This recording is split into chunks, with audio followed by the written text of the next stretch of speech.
Hey guys and gals, welcome to another vlog. This one's all about networking, approaches that can give you the best return on investment and those that were really hard to get a decent ROI. Coming up next on Madsen Musings.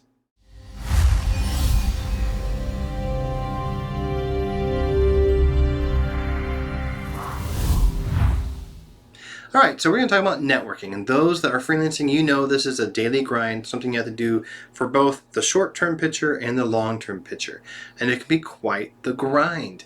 So I have several things to talk through about approaches that I think are going to give you really good odds and some that are going to give you really bad odds. Here we go. We're going to start with the hardest. Cold emails. Cold emails are the easiest to do. It's not very hard to write an email saying, hey, I would love to work with you guys. Here's me, here's my demo reel. If you have any needs, please reach out. That's very easy for someone to send out. It's hard to get traction though, because it's very easy for a client to either completely miss that email or completely ignore it or just be like, yeah, whatever about it. Be kind of meh. So it's hard to really get some traction there. The next approach is expos and conferences. Now this is difficult because of the sheer numbers you're dealing with. My first GDC that I went in San Francisco, I printed out a whole bunch of resumes and I carried, I think I had CDs even. So I just had a whole bunch of bulky goods with me that I took around to the expo and I gave to every single game rep out there, game team rep. And really, it didn't give me much return on investment at all. It took a lot of time. It was tiring. I don't think I really stood out at all amongst all the other people who were doing the same thing. So that's something you have to be really careful about. The other thing is, are you going and talking to a whole bunch of people who are doing the same thing you're doing? For example, on Facebook, there was a film composer group that I joined. And someone had a very funny but on the point post asking, how many of us are film composers? I bet you about 99% of the people in that group were composers saying, hey, I write music. Everyone else is saying, hey, I write music too. So what's your audience? Who are you talking to? Who are you interacting with? If you're talking to other composers, you're kind of wasting your time because it's rare for a composer to hire another person. It does happen. There's outsourcing, there's subcontracting, and that definitely does take place. And it's not a bad thing to get to know other composers, to have a mentor, to have another point of view, that type of thing. So that does happen. But if that is your focal point for networking, then you're spending a lot of your time and efforts in the wrong direction, in my opinion. So expos and conferences, go to them, learn. They're a great spot to get inspired and to literally drink from the fire hose of ideas and approaches, and techniques and knowledge, but you're not going to walk away with 10 jobs. Maybe the top tier people do that, but a lot of people don't. What you will walk away with is very important. We'll get to that in just a second. Forums, online gatherings. These are a bit easier to get into, and also you can create some traction because the way a forum works is if you hang out there and you're active enough and you're taking part in various threads, then you can really start to build an online presence, an online personality. And if you're doing things in the right way, it can really be something of a benefit to you. On game dev, I started just as a member, and I joined in 2006, and about 2008 I was asked to become moderator of the music and sound.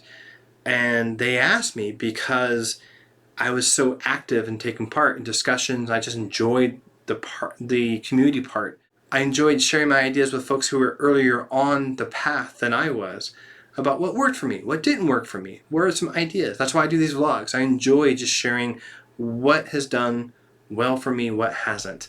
And I get inspired by hearing the same thing from other people who are further along the path than I am. Because I was doing that and because I was so active, the mods at Game Dev and the staff said, hey, Nate's a clear choice to be a moderator. And they asked me and I said, yeah.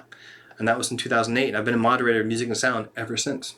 So these can be a very good venue, the online forums, the online gatherings.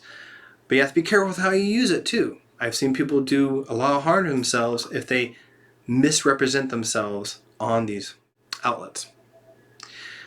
Kind of related to online forums and gatherings is social media. I'm putting it as a own little bullet because it's a unique double-edged sword. If you use it the right way, it can be extremely powerful. If you use it the wrong way, it can be extremely damaging to you.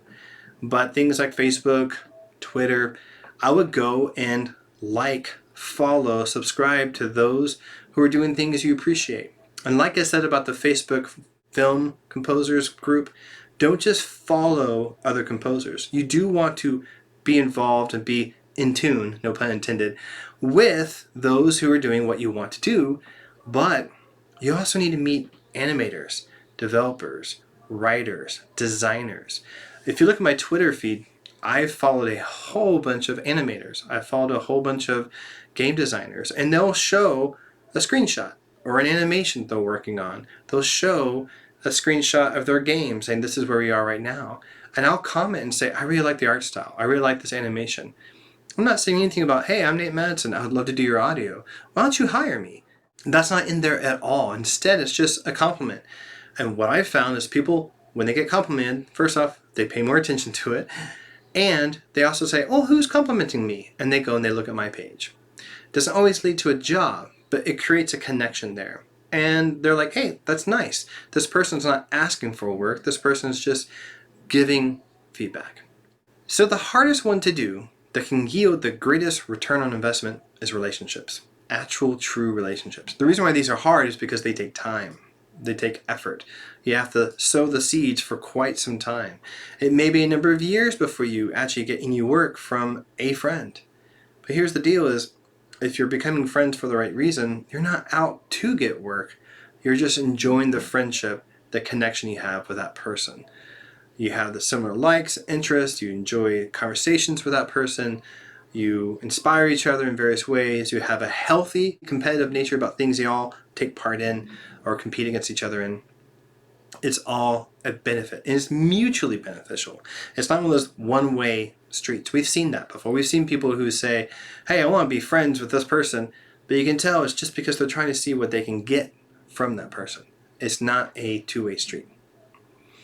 So that's kind of the idea. Cold emails, it's easiest to do, but it's the hardest to get traction.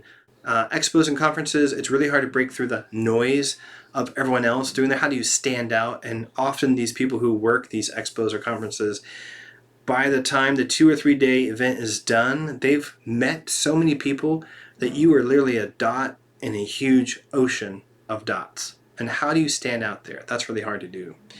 Forums and onlines are good if you can build a healthy, smart online presence and personality, something that's engaging. I would stay away from trolling. I would stay away from certain negative aspects or topics. Instead, just really be smart about how you brand yourself there. Social media, very much the same. It's all about creating a good buzz. It's about creating a good presentation.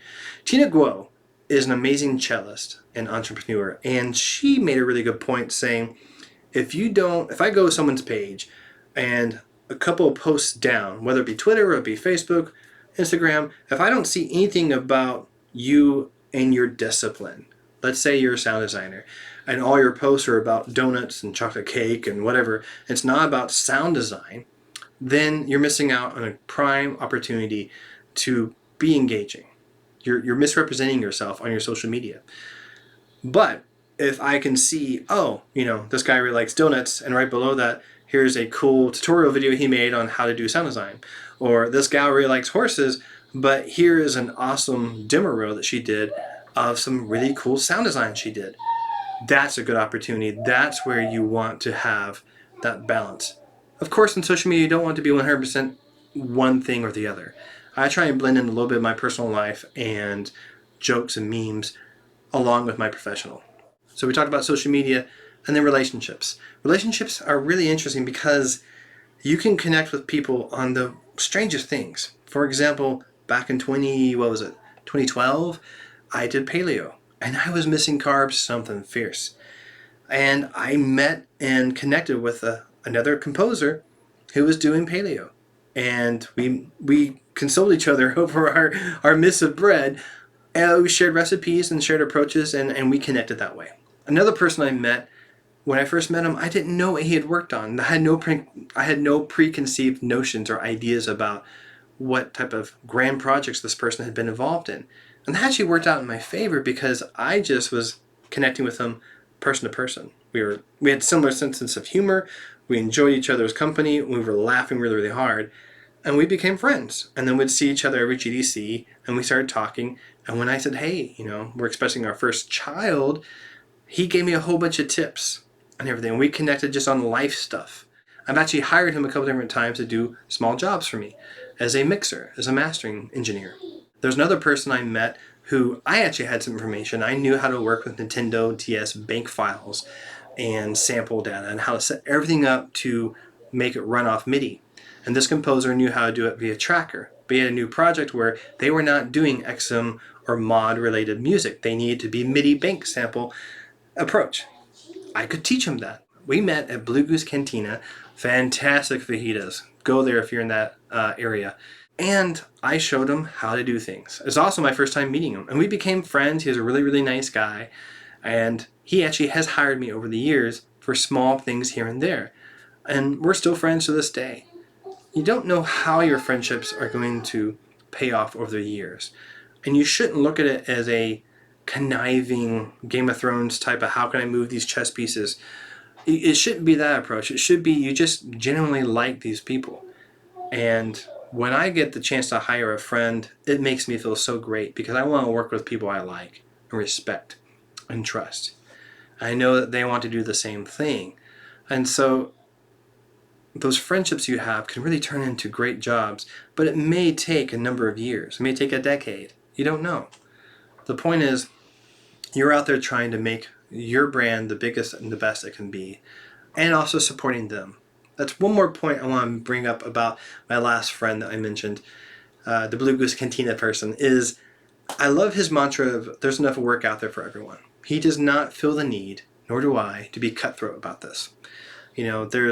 I truly believe that if there's a job out there and I'm not the right fit, I know someone who is, and I would gladly recommend that person instead of me because I want to, like I've said in previous vlogs, I want the best audio for every project that I see. If that means not having me be a part of it, that's the best call. And then that client was like, wow, you just willingly gave up a gig and referred someone else for it because you care about the quality that much. That might resonate with them. So networking, it's tricky. It's very, very tricky. Okay, a couple of tricks or hacks. Look up devs you appreciate. Follow them on social media. I kind of already said that. Look up news articles about games. This can be Game Informer. This can be online. Oftentimes they will list the developer. If you read about the developer, you like the game, you like the culture that they're presenting, that publisher, then reach out to them and see if you can take part. I did that one time. I played this game called Ninja Town on DS. It was an RTS, top-down, super cute strategy game that had a surprisingly difficult curve on difficulty. It was a tough little game. I fell in love with it, and so did all my friends. A couple of my friends had it. In fact, my wife one time found me asleep in bed on my side, holding the stylus still on my DS. And of course, I had fallen asleep before I finished the level, and I had died. But I'm just asleep. And she put everything away and turned it off the DS for me. I love that game, so I reached out to the CEO of Venom Entertainment, who was the developer / publisher behind that game. I said, dude, I love this game. I played all the way through it. It was super charming. I fell in love with it. So if you ever have any audio needs, I'm a composer, sound designer. I would love to work with y'all. I like what you're doing. It was something like that. Very, very simple. And a little link to my website. And he wrote me back and said, I get a lot of these emails, but something about yours made me stop and really take part and listen to your music. And I'm glad I did because I have a project that I could use you on. And I got to work on the follow-up Ninja Town game they're doing for iPhone called Ninja Town Trees of Doom. Now, I think the reason why my email worked in that case, not in a conniving way, was because I was being genuine. I was being sincere, saying, I am a true fan of what y'all are doing, and I want to be part of it, if possible. So having that genuine passion and integrity about what you're saying to someone can resonate. Okay, relationships. My tip there is just be vulnerable, be open, and take an interest in people. I have some friends that my wife and I call golden retriever people. And what I mean there, and what she means, is they're just excited and fun You ever be around a lab, be it a golden retriever or a black lab, chocolate? My dog's a yellow lab, but you be around them. They're fun, energetic dogs. They like to be around people, and they have a good day almost every day. And you think about it, people want to be around people like that.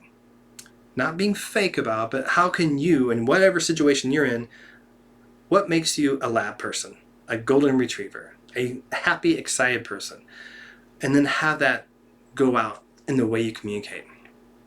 The final thing is, the final tip or hack or trick, whatever you want to call it, look for ways to offer something that's truly unique or different, that can create a buzz. There's so many orchestral composers out there, so many jazz or hybrid or EDM composers out there, and it can be hard to break through the noise, pun intended. But think about it. I play saxophone. I've got 2 saxophones right over here. I've got some more underneath the piano in their cases. I can make videos of me playing saxophone, and they get some traction. But look at Sasquatch. This person has merchandise and has a ton of YouTube followers and Facebook likes and has a lot of traction because they put gorilla suit on and they do good, artfully done covers of pop tunes as a Bigfoot playing saxophone. I mean, it's perfect. It's great. And it's got like a clever little name and everything. It works. It works. And it's something unique. If that person was just in a room playing, maybe they would have a fraction of that audience. But because it's got that little spin on it, it's unique, it's fun, it's engaging, and it's creating buzz. Those are the things that are going to give you higher return on investment, ROI, than other things. Now, the final tip is you need all of it. Okay? There's not one method. You can't do only relational because you can't travel and say, hey, I'd like to have a pizza with you and beer and we'll talk about life. Not everyone's going to do that. Not everyone likes pizza, not everyone likes beer, not everyone wants to talk about life. So you can't do it one way. You can't do only cold emails because then you're going to be shooting out blind so many different inquiries and you may get 1% feedback. Hey, great. A lot of times you get either no feedback or you get, we already have a composer, we already have a sound designer, we already have a mixer. Expos are expensive and take time, especially right now with COVID. Expos and conventions are not even happening, at least not in person, so that can be difficult. You have to do all of it. And whatever recipe is working for you is working for you. If it's not, tweak it, change it. But I encourage you to do local meetups. I encourage you to do some of the national conferences and expos as they come back online. I encourage you to do the online gathering or forum approach, have some social media, and then do some cold emails. And then strive to make relationships where they happen organically. I hope that's helpful. I hope that's encouraging. Think about it. And also hit me up. What are some ways that you've networked that really paid off for you that I didn't list here? I'm sure there's a lot of stuff I'm missing. All right. Hit like, subscribe. That's how I grow my channel. That's how I'm going to do more of these videos in the future. And I will see you in the next one. Take care.